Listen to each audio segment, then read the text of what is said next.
माँ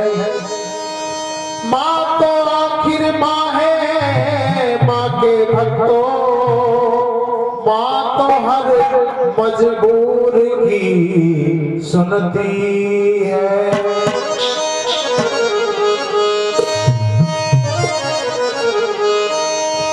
अरे महादाती से सबको मिली, ये महादाती से सबको मिली सौगात निराली है। माँ की हर बात निराली है, माँ की हर बात निराली है, माँ की हर बात निराली है, माँ की हर बात निराली है। वो बात निराली है, माँ की हर बात निराली है, बात निराली है, माँ की हर बात निराली है, माँ की हर बात निराली है, माँ की हर बात निराली है।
गर्दन उड़ा देती है।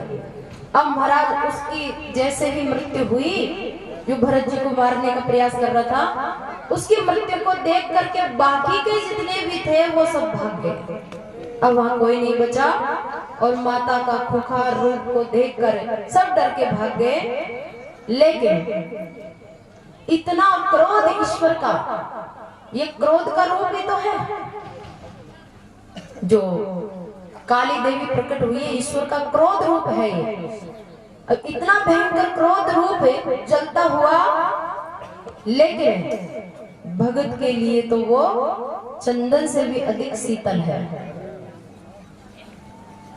भरत जी के सिर पर हाथ रखा और आशीर्वाद दिया। भरत जी महाराज माता जी का आशीर्वाद लेकर आगे चले। शरीर उठकर फिर चलने लगा।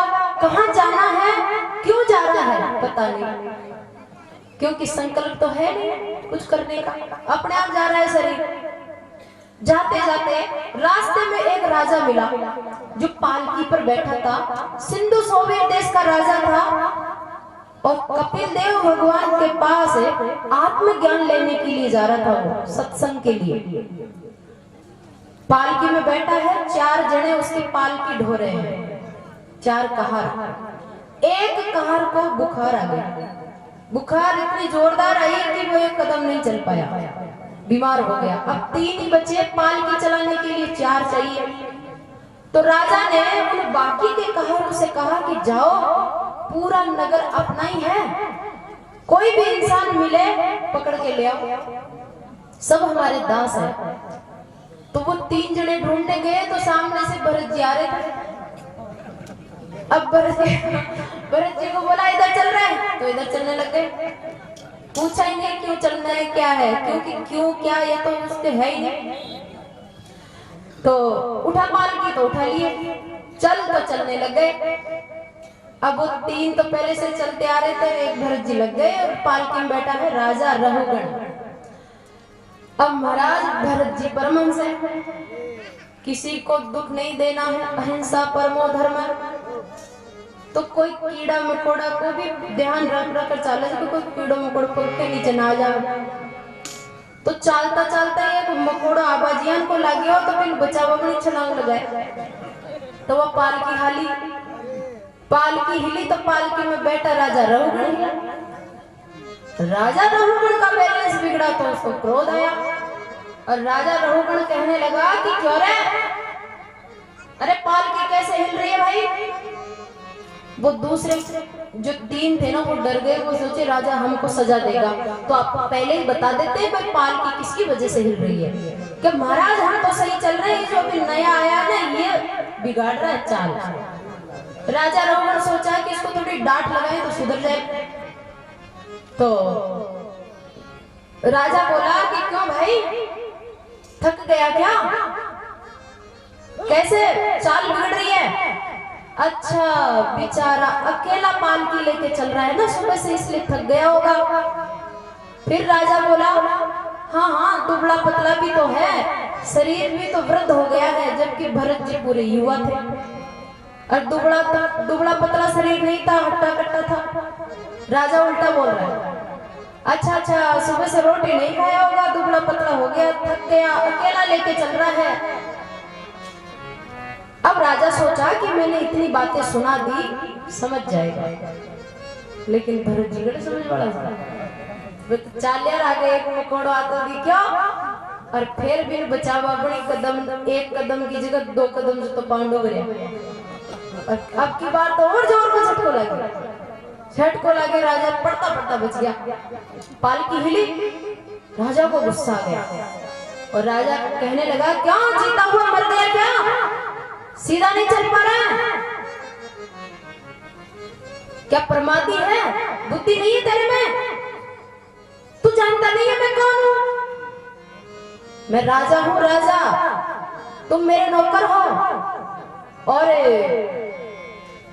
जैसे यमराज पापी जीवों को दंड दे के बुद्धि ठिकाने लाता है ना, वैसे तुम्हें भी दंड दे करके बुद्धि ठिकाने ले आऊंगा। भरत जी सोचा कि बोल जाऊं, जिंदगी में पहली बार बोला, पण ई वास्ते नहीं बोला कि बने गाड़ी सु खराब लाग्यो, अपमान महसूस करया, इसलिए नहीं बोल रहे। भरत जी जानते हैं कि ये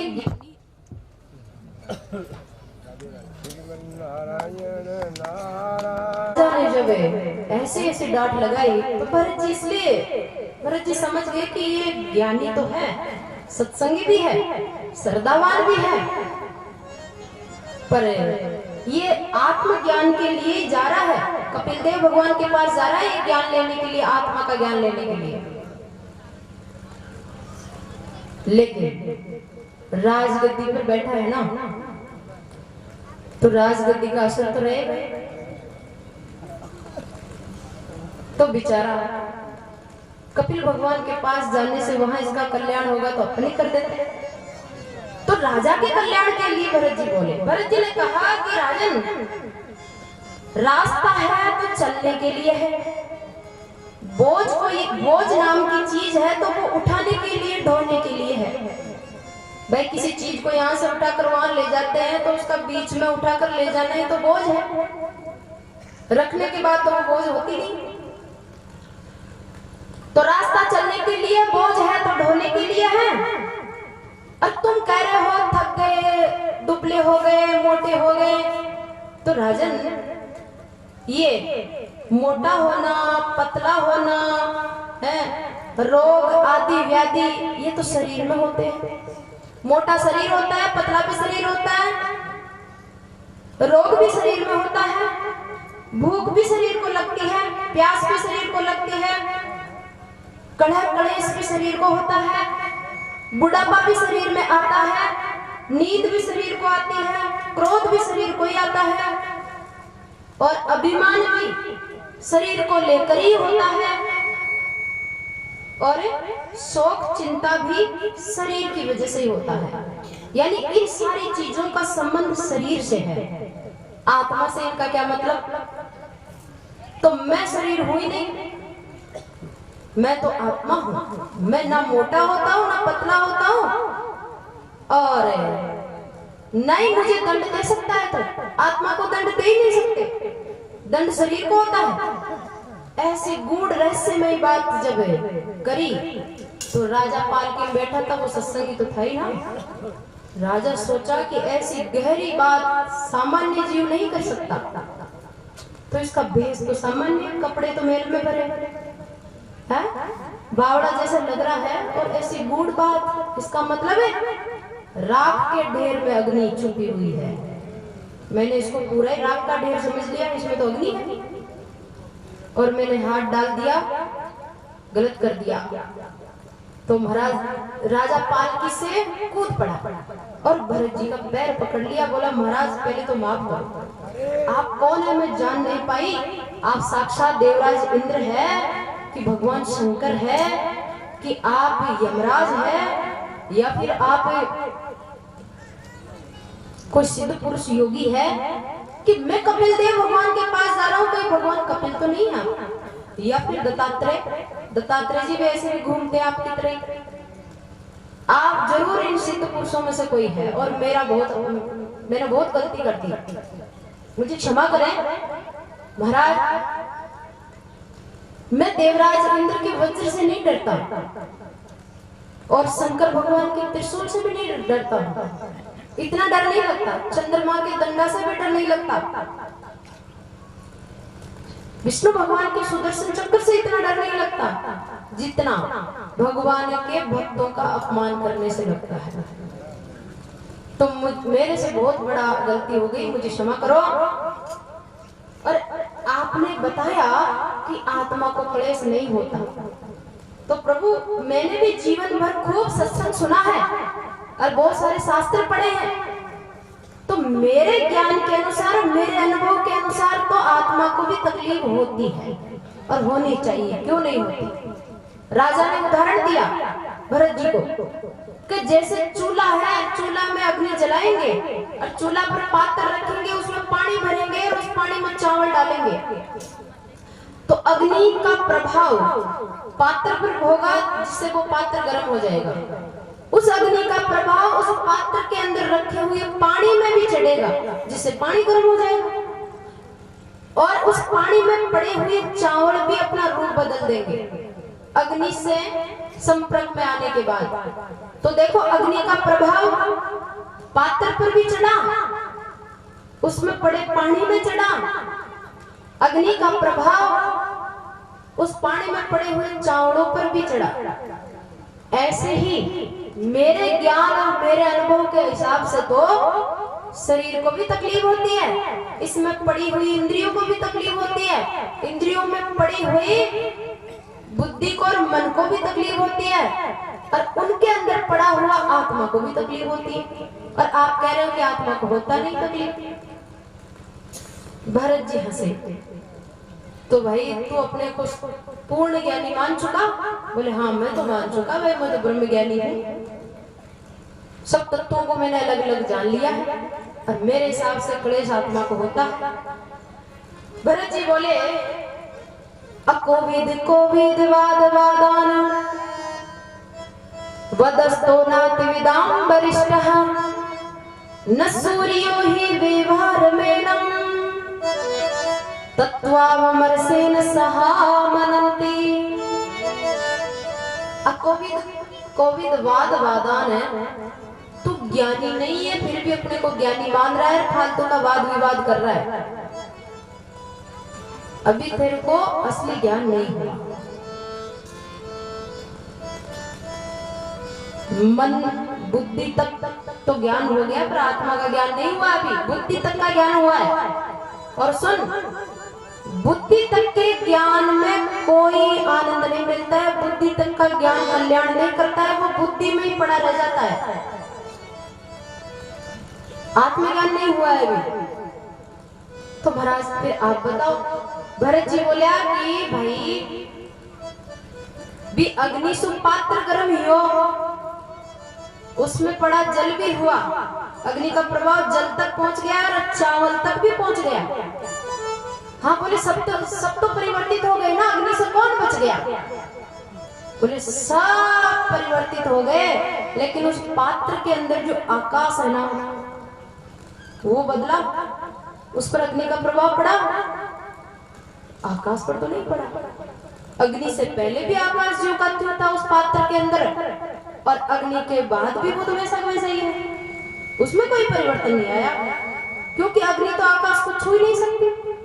तो बस ऐसे ही संसार के विकार और संसार के सुख दुख मन तक जाते हैं, बुद्धि तक जाते हैं, सारे दुखों का सुखों का भोगता और रचना करता ये मन है।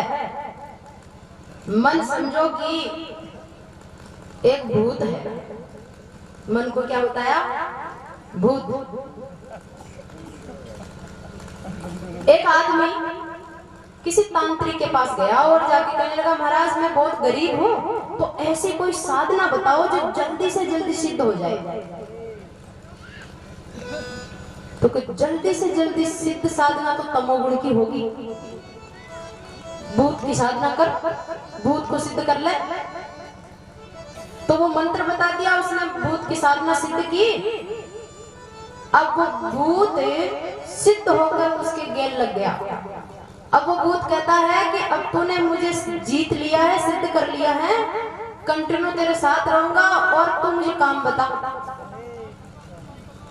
काम बताएगा, काम बताता रहे कंटिन्यू, नहीं तो मैं तुझे खा जाऊंगा।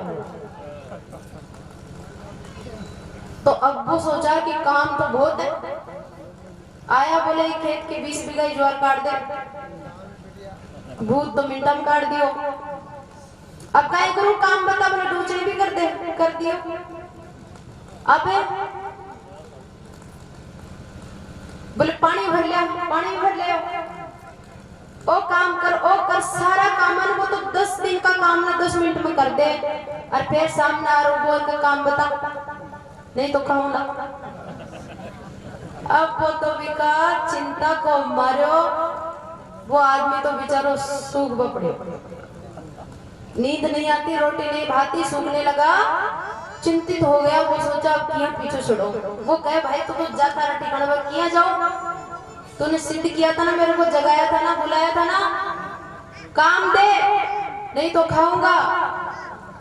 वो सोचो कि पीछे छुड़ाऊं किया।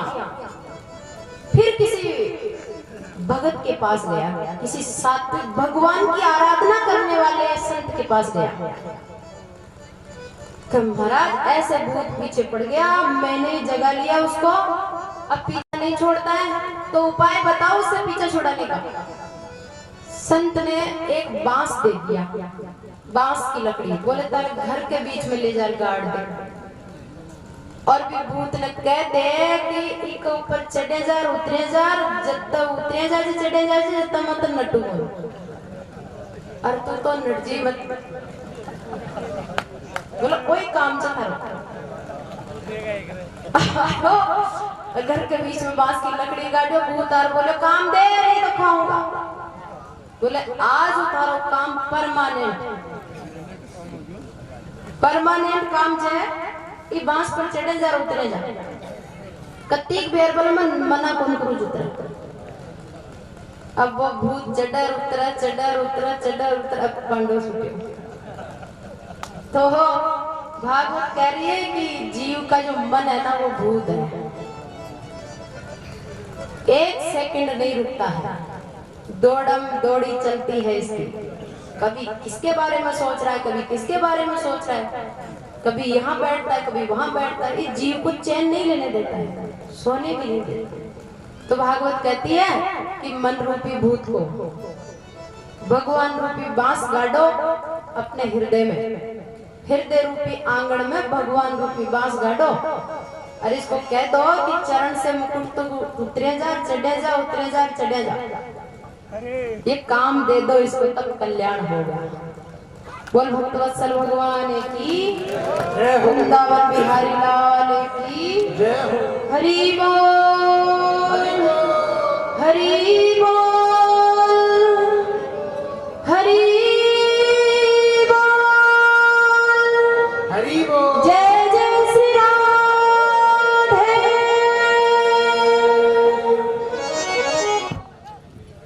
मन चल वृंदावन धाम रटेंगे राधे राधे।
हरि हरि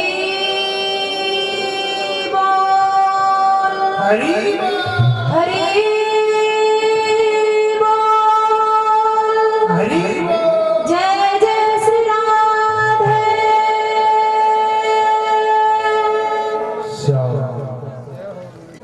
राजा रघुगण का आत्मज्ञान देकर कल्याण किया और वो अपने को जो ज्ञानी मान रखा था उसके भ्रम को दूर किया।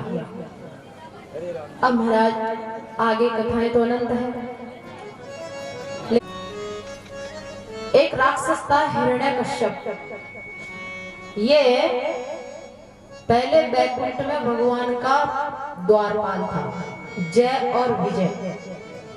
तो एक बार सनत कुमार बैकुंठ में गए थे। जय विजय ने इनको, सनत कुमारों को अंदर जाने से रोक दिया। द्वारपाल है, चौकीदार है, तो रोक दिया।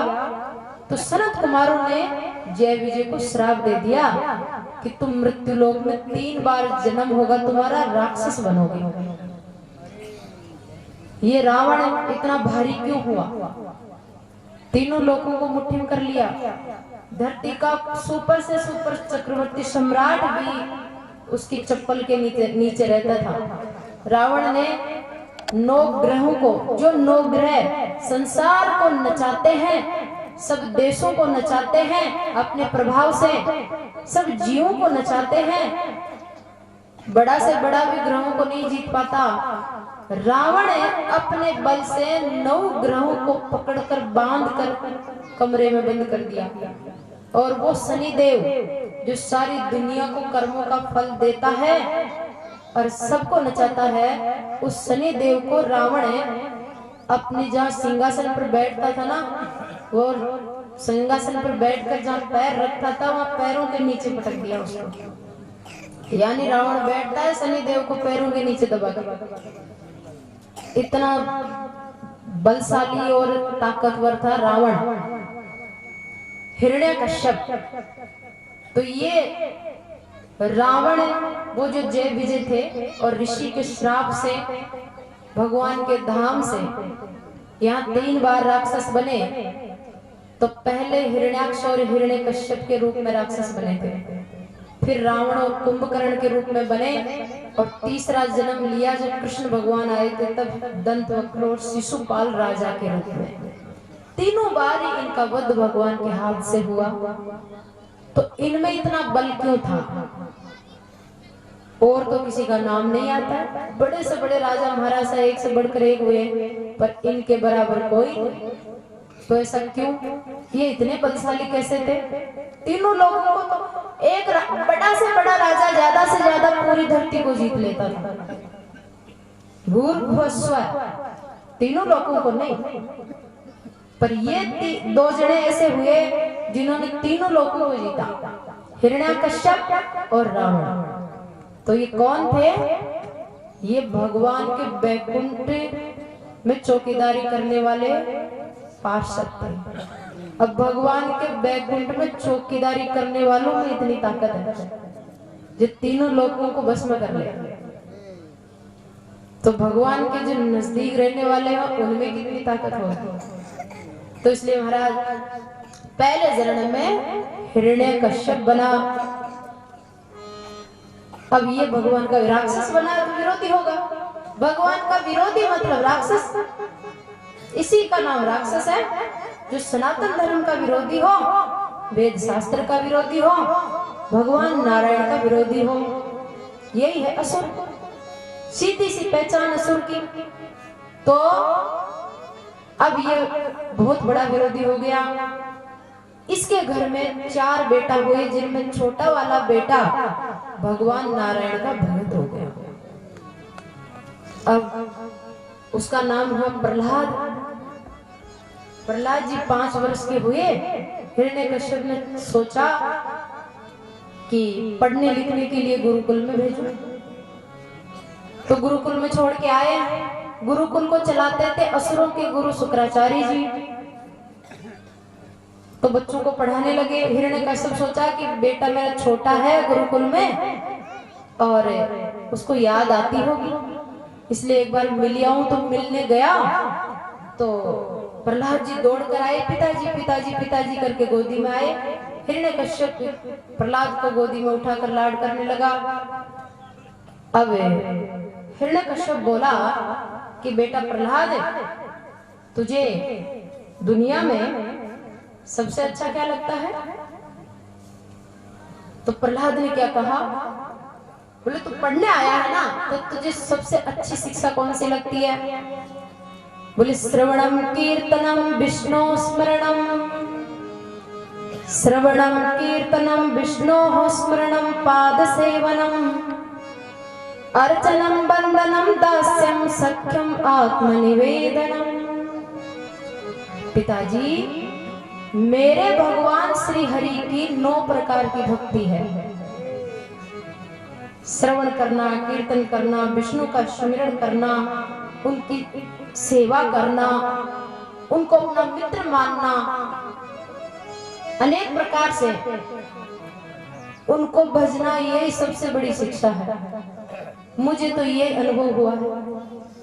इतना कहते विष्णु का नाम सुनते ही हिरण्यकश्यप प्रहलाद को गोदी से नीचे पटका, और वो जो उसको पढ़ाने वाले जो 2 गुरु थे ना, उनको बुलाया, डांट फटकार लगाने लगा। अरे ब्राह्मण, मैंने इसलिए तुमको नौकरी लगा रखी है, इसलिए तनख्वाह देता हूं, मेरे बेटा को उल्टी शिक्षा दे रहे हो, मेरे शत्रु की शिक्षा दे रहे हो, क्या बोल रहा है ये?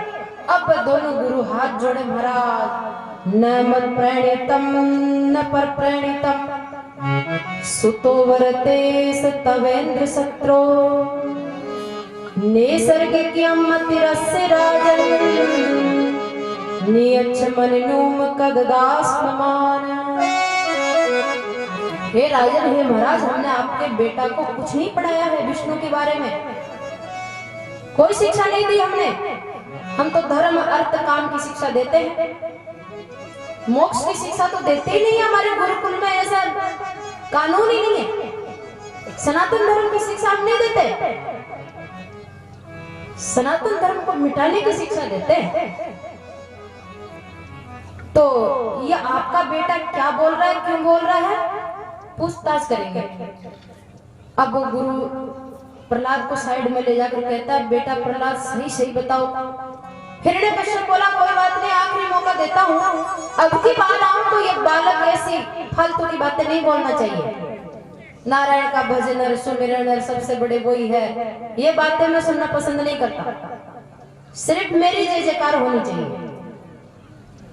हिरण्यकश्यप चला जाता है और एक भक्त प्रहलाद को गुरुजी साइड में ले जाकर पूछते हैं कि बेटा प्रहलाद, बेटा तेरे को ये विष्णु के बारे में किसने बताया? तो प्रहलाद जी बोले कि किसी ने नहीं, मुझे अपने आप ही अंदर से ज्ञान आता है, अपने आप ही आता है। बोले हाँ गुरुजी, जैसे चुंबक लोहा चुंबक की तरह अपने आप ही खींच के जाता है ना, ऐसे मेरा चित्त, मेरा मन विष्णु की तरफ, नारायण की तरफ अपने आप ही जाता है, अपने आप ही उनको भजता है। और जैसे जैसे मेरा मन नारायण में लगता है, वैसे वैसे उनका ज्ञान मुझे अपने आप होता है, किसी ने नहीं। प्रहलाद के दोनों गुरुजी बोले, सुन, आज तो कर लियो बात, आइंदा इस विषय में बात नहीं करनी, और भूल ही जा, जो हो गया जो हो गया। अब तो रहेगा असुर बालकों के साथ, उनको जो पाठ पढ़ाते हैं वही पढ़ेगा, वही याद करेगा, उसी का सुमिरन करेगा। और ध्यान लगाना है, तुझे शौक है तो तेरे पिताजी की मूर्ति बना रखी है हमने गुरुकुल में, हिरण्यकश्यप महाराज की, उसका ध्यान किया करेगा। प्रहलाद जी को खूब डांट फटकार लगी। दूसरी बार फिर हिरण्यकश्यप आया, अब की बार प्रहलाद को लिया और बोले कि बेटा बताओ तो, तुमको क्या अनुभव हुआ, इतने दिन पढ़े हो गुरुकुल में, क्या अनुभव हुआ तुमको, कौन से ज्ञान का अनुभव हुआ? प्रहलाद जी फिर बोले, नोद्विग्न चित्तो वैसनेषु। पिताजी, तत्साधु मन्ये सुरवर हे देहिनाम सदा सम उद्विग्न धियात्म सद्ग्रहात् हित्वा आत्मपातं गृहम् अंधकूपम् वनं गतो हरिम् आश्रयेत। पिताजी, मेरा अनुभव बताऊं, आज तक मैंने जो शिक्षा ग्रहण की उसमें मुझे क्या अनुभव हुआ? आज तक के जीवन का मेरा गूढ़ अनुभव यह है कि ये संसार एक अंधा कुआं है और ये जीव उस कुएं में पड़ा हुआ है। और इसको निकालने वाला कोई नहीं है। इस अंधे कुएं में सांप बिच्छू इसको डसते हैं और ये तड़पड़ाता है।